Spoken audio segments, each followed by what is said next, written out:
బాగా ఆకలైతున్నది, అట్లా పోయి ఏమన్నా తినొస్తా అని గంట కింద పోయిండు మన రాజేషు. ఇది వరదాకా పత్తాకి లేడు.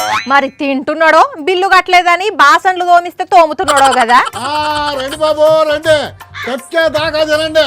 తిన్నోళ్ళకి తిన్నంత, ఎంత తింటే అంత పెడతాం. ఫుల్ మీల్స్ లాగా, ఫుల్ టిఫిన్స్. కక్కేదాకా తినండి.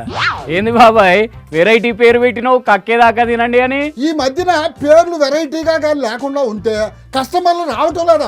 అంతేలే, ఆకలి కంటే అంబియన్స్ కి ఎక్కువ ఇంపార్టెన్స్ ఇస్తున్నారు ఈ మధ్యలో కొందరు రీల్స్ పిచ్చి తోటి. చెప్పబోయా ఏం కావాలా? నీ దగ్గర ఏం స్పెషల్ అదే? నా దగ్గర అన్ని స్పెషల్ అబ్బాయా. వడ తిన్నావు అనుకో ఉడుకు పోద్ది, సమోసా తిన్నావు అనుకో సలిపోద్ది. బిల్లు చూసినాక మనిషి పోతాడా? ఉత్తగానే జోక్ చేసినలే కానీ ఒక 2 సమోసాలు మంచి గరం గరం ఉన్నాయి బాబాయ్. సమోసా సూపర్ బాబాయ్. అట్టా ఉంటది మరి మన హోటల్ ఫుడ్ అంటే. పెద్దనా ఏంది నకరాలా? ఏమైందా? ఏంది సమోసాల ఇంటికొచ్చింది, ఇందుకేనా కక్కేదాకా తినండి అని పేరు పెట్టుకున్నది? ఇది తింటే నిజంగానే కక్కుతాడు ఎవడైనా. ఎంటుక పడిందా అసలు? నేనే నా ఎంటుక వీకి దీంట్లో వేసిన బిల్లు తప్పించుకుందామని.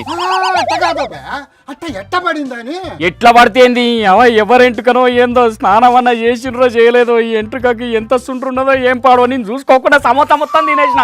నాకేమన్నా కావాలి కొడుక చెప్తున్నా చూడు. ఏం కాదు ఏం కాదు. అంత పక్కాగా చెప్తున్నావు అంటే నీకు ఇది అలవాటేనా ఎంటుకలే సమ్ముడు ఇట్లా? గట్టిగా రోబాకయ్య వచ్చే గిరాకీ కూడా రాకుండా పోతున్నాయన. వీడేంది గా పెద్ద మనిషిని గదిరిస్తున్నాడు? అయితే 10,000 రూపాయలది, లేకపోతే అందరికి చెప్తా నీ బండి కాడ తినొద్దని. 10,000 పొద్దంతా అమ్మినా కూడా నాకు రాదు కదయా. అయినా సరే నువ్వు 10,000 కక్కుతేనే ఈ హోటల్ కి వచ్చి కక్కేదాకా తింటారు ఎవరైనా, లేకపోతే బరాబర్గా అందరికి టామ్ టామ్ చేస్తా చూడు. ఎందుకయ్యా వీడియో తీస్తున్నావు? 10,000 ఓ పెద్దాయన ఇయ్యొద్దు, పైసలు ఇయ్యొద్దు. నువ్వు ఉండమ్మా, నీకు తెలీదా? నీకుపోతే అందరికీ చెప్పి రచ్చ రచ్చ చేస్తాడా, గిరాకంతా పోద్ది. ఆ ఎంటుకేసిందే రాజేషు, అందుకే ఇయ్యకు. నాకు తెలుసమ్మా. తెలుసా? మరెందుకు పైసలు ఇవ్వాలని చూస్తున్నావు? ఎందుకంటే ఇదంతా స్కిట్ లో భాగం కాబట్టి. నాకు తెలియక అడుగుతానా? ప్రతిసారి స్కిట్ చేసేటప్పుడు అడ్డం పడతావేందా? నాకేం తెలుసు మీరు స్కిట్ చేస్తున్నారని. ఆకలి అవుతున్నది తింటానని పోయినోడు ఇంకా రాకపోతే నిజంగానే తిని పైసలు ఎగ్గొడుతున్నాడు అనుకున్నా. ఎంతసేపు నా గురించి నెగిటివ్ తప్పితే పాజిటివ్ గా ఆలోచించవా నువ్వు? సర్లే, ఇంతకు దేని గురించో చెప్పండి స్కిట్. బెంగళూరు ఎయిర్పోర్ట్ లో రామేశ్వరం కేఫ్ అని ఉంటది. ఓకే.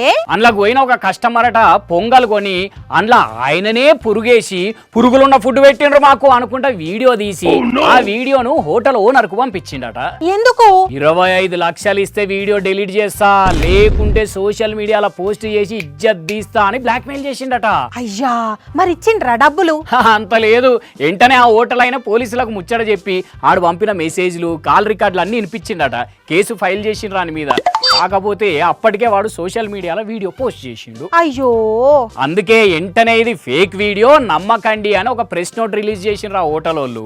అవునా? ఆ ముచ్చట చెప్దామని మేమిద్దరం ఏదో స్కిట్ చేస్తుంటే నువ్వు వచ్చి ఆగం ఆగం పెంట పెంట చేసిన. సర్లే, ఎట్లయితేంది మ్యాటర్ అయితే తెలిసింది కదా, దాయిగా. ఇంకొక సమోసా ఉన్నది కదా, ఇది కూడా తినొస్తా పో. మరి నాకు కానీ చూడుండ్రి, కొన్ని జాగాలనేమో నిజంగా తినే తిండిలా అదోటి ఇదోటి పడ్డదని కస్టమర్లు లొల్లి పెడితే కూడా ఏమన్నా చేసుకోపో అన్నట్టే హోటల్ వాళ్ళు పకర్ కొద్ది బిహేవ్ చేస్తే, ఇక్కడనేమో ఏం పడని ఫుడ్ల పురిగేసి రివర్స్లో హోటల్ వాళ్ళ కాన్నే పైసలు గుంజాలని చూసిండొగుడు. ఖాళీ కాలం.